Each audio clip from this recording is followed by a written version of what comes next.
Liewe luisteraar, baie welkom. Ek weet nie wat die tyd is of die dag wat jy hierdie boodskap luister nie, maar dit is hier vroegmôre en dit is net so lekker om die dag te kan afskop met die Here en met sy woord. Ek wil graag begin om weer vir ons te lees uit Markus 8 vers 34. Jesus het toe die menigte mense saam met sy disippels nader geroep en vir hulle gesê: As iemand agter my aan wil kom, moet hy homself verloon en sy kruis opneem en my volg. En dan vers 35, want wie sy lewe vir homself wil behou, sal dit verloor. Maar wie sy lewe vir my en die evangelie verloor, sal dit behou. Nou, ons het gister vir mekaar gesê, hoe belangrik is dit om onsself, dit is die ou self, die eie ek, te ontken, om niks met daai ou lewe te doen te wil hê nie. En dat die Here ons juis roep, om daai ou self by die kruis te los, omdat ons dan nou 'n nuwe lewe in hom het. Ons het saam met Christus opgestaan, om hierdie nuwe lewe in hom op te neem. Nou vandag gaan ons kyk na die ander kant van die munt, en dit is selferkenning. Nou wat ons hier vir mekaar moet sê, ons het waarde vir God. Ons is sy kinders. Dit is waar in ons waardigheid lê, in God. Ons Here Jesus wat ons kom verlos het. Ja, die verlossing is verniet, maar dit is nie goedkoop nie. En daarom is ons baie, baie kosbaar, waardevol vir God. Genesis bevestig dat ons in sy beeld geskep is, as sy verteenwoordigers. Ek lees dit graag vir u. Genesis 1 vers 26 en 27. Toe het God gesê, kom ons maak die mens as ons verteenwoordiger, ons beeld, sodat hy kan heers oor die vis in die see, die voëls in die lug, die makdiere, die wilde diere en al die diere wat op die aarde kruip.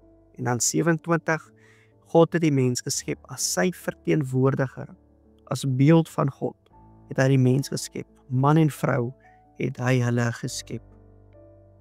Omdat ons deur God geskep is, en nie maar per toeval hier op aarde ontstaan het nie, beteken dat ons kosbaar is, dat daar 'n plan was, dat die Here ons aan mekaar geweef het in ons moederskote.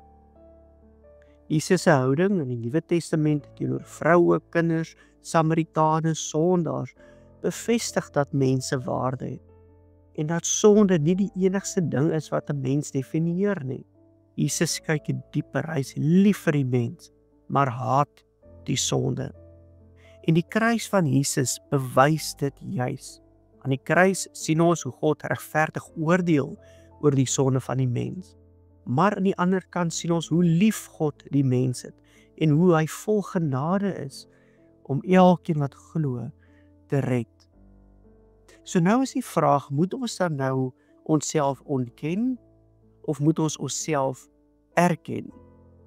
Die ou self, die self wat gekenmerk word deur die sonde en die bose en die dood, moet ons ontken.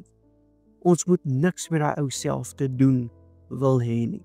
En ons moet baie versigtig wees, ons moet met die vinger op die pols lewe, dat wanneer daai ou self weer ons wil kom versoek en sê, ai, kan ek nie maar so bietjie saam met jou reis nie, kan ek nie maar so bietjie saam met jou weer kom bly nie, om onmiddellik te ontken. Ons is nie meer daar nie, ons is nou nuwe skepsels in Jesus Christus. Ons ontken die ou self, maar die nuwe self in Christus erken ons die feit dat ons nuwe skepsels is, nie gekoop is, duur voorbetaal is. Ja, hierdie nuwe self roep die Here ons om opnuut ons roeping te ontdek. Ons is nou disippels van die goeie nuus, disippels van Jesus. Om 'n kind van die Here te wees, transformeer ons. Ons is nie meer daai ou sondige mense nie, wat in duisternis geleef het nie. Nee, ons is nou nuut gekoop, ons is nou kinders van God. Die vraag wat ons mekaar vandag moet vra, as ons so 'n bietjie introspeksie doen, Is my lewe en leefstyl in lyn met Jesus se roeping vir my as die nuwe mens? Of leef ek maar 'n lewe wat nog getuig van my ou ritmes en my ou groewe? Dis vra die kruis dat ons beide onsself sal ontken en erken.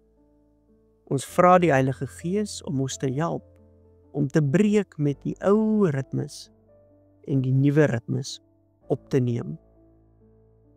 Here, dankie dat ons weet dat ons nie tussen U en 'n nuwe identiteit het. Here, help vir ons om te breek met die oue, sodat ons voluit kan leef in hierdie nuwe lewe saam met U. Ons roeping wat ons gekry het, as U disippels, as getuienis van U lig in 'n donker wêreld. Here, dankie dat U dit vir ons moontlik maak, en dankie dat U ons nie aan onsself oorgelaat het nie. Seën elkeen wat hierdie boodskap hoor, en mag dit ook vryheid bied, maar ook die geleentheid gee om vir U te kan leef met alles in ons. Ons bid dit in U naam. Amen.